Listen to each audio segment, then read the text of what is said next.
Hi, Web3 enthusiasts. I'm Jarvis, and in today's video, we'll talk about how crypto wallets actually work. Get ready to dive in. The content presented on the Syntaxverse channel does not represent investment or financial advice of any kind. The information, graphics, speeches are provided for educational and entertainment purposes only.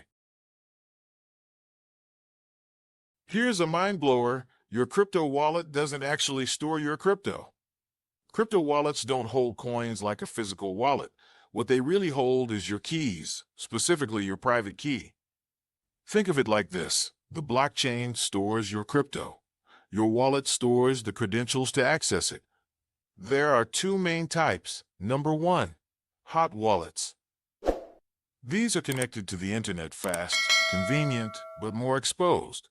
Examples: MetaMask, Trust Wallet, Phantom. Number two, cold wallets. Offline storage, like a USB stick that holds your keys. Much safer from hacks, but less convenient.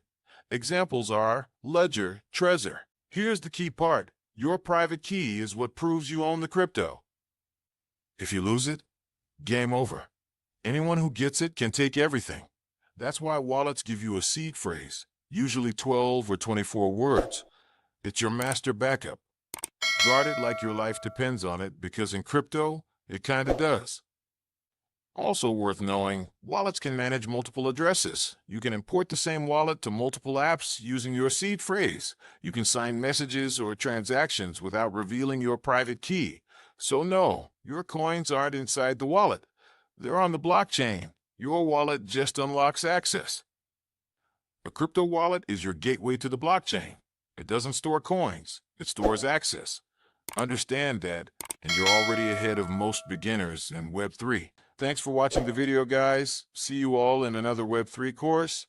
Goodbye.